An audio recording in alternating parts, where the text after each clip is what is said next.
Okay, I'm going to talk to you all about bartering. Yesterday I did my very first barter, and Cody seems to want to be in on our film today. He's a mama's boy, so don't be surprised if he comes between me and my plants, because he tends to do that. But yesterday I got on Craigslist and I'm like, I really need to start getting more trees that are going to produce food for my yard.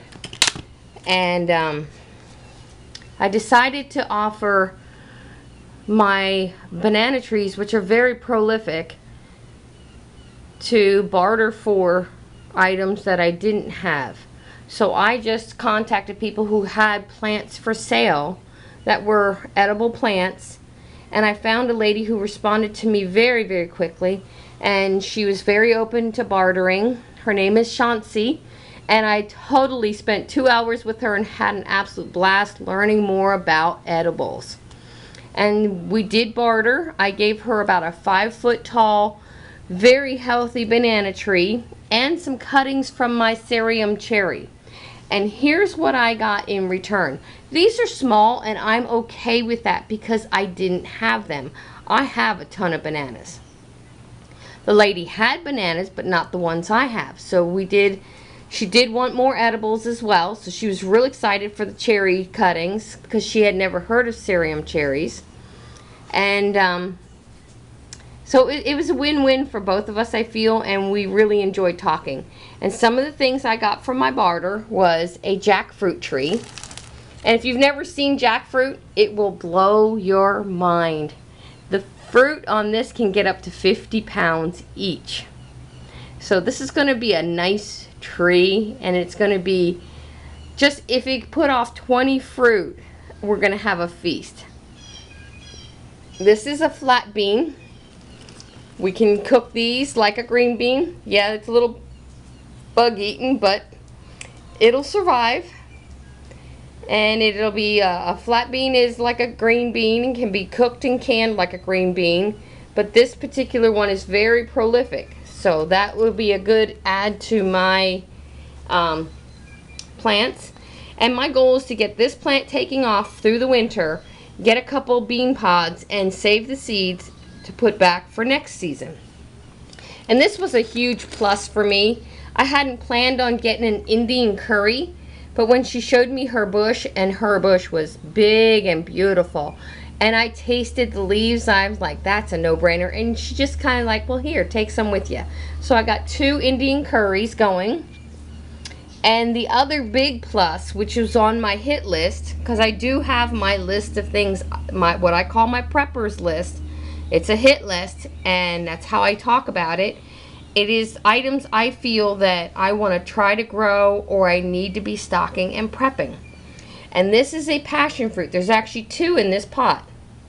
And I've already got hubby all lined up to make me a trellis for this to grow on. And the passion fruit that she took these babies from was very prolific. She must have had over probably a couple hundred passion fruits, because she had them growing in her trees, over trellises, along a fence. She just had her food forest really was kicking up in high gear. It was exciting to see somebody doing something very similar to what I'm doing, and she's local, and we're going to stay in touch. Then this was another bonus. I don't know what kind of thyme this is, but this is thyme. And it was so delicious. She handed me a leaf, and I broke the leaf in half, and I was literally nibbling on this leaf while we finished our conversation yesterday. So of course she threw in those, and there's a bunch of them up there. This is my little table where I kind of propagate stuff, and I keep it right here so I can keep an eye on it. But this is my results from my very first barter. Now I have sent out a request to somebody else who has pomegranates and jackfruit, and if I can barter and get another jackfruit and pomegranates, then that will add those to my food forest or fruit production that we have going on here. But not only do I want these plants for here, but I also need to be getting plants that are good for zones. I believe it's 8B and 9A. So those are 2 zones that I still need to work on. I would love to have some mulberries, but it seems I've got no luck so far finding mulberries, and I know they're considered an invasive species down here, but to me, that's huge fruit production if you have a good mulberry tree. And I'd like to have at least 5 or 6 of them on our 15 acres that we have. So that's kind of my game plan, and my first barter, I'm really excited to have accomplished it, and I'll be working on doing some more bartering from here on out. My banana trees are putting out what they call banana pups, which are the baby trees, really fast this year. So I've got lots of baby bananas to barter with, so I'm hoping somebody wants some. And I think bartering could be vital in a grid down or a SHTF situation, and you can barter many items. You can barter things like spices, salts, sugars, coffee, liquor, so many things you can barter. Even if you're crafty, if you made the homemade Kotex, at some point somebody didn't plan for that and they will barter for them.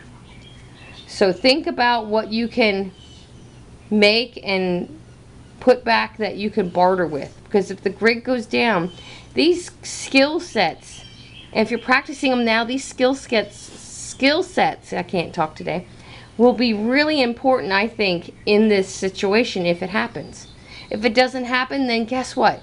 You bartered something that you had to get something you didn't have, and it cost you no out-of-pocket money. Again, to me, that's a no-brainer. So be preparing.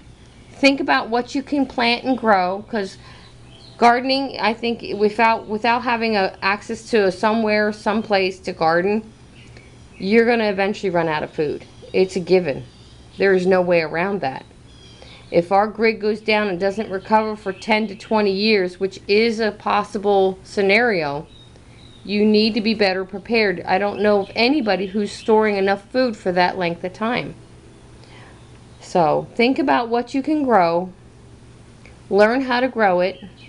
If you have room, plant 1 or 2 fruit trees and enjoy the process. Once they're in the ground, you prune them once a year and you're pretty much good to go. So, and that's my thought on bartering and planting and propagating. I'll be doing more garden videos, I'm sure, because that's kind of where my heart is. I enjoy gardening as much, if not more so, than the actual prepping. So, I told you where my buddy.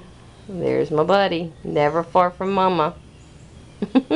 Just glad he stayed out of the video and not getting between me and my fragile plants. Have a blessed day, everybody.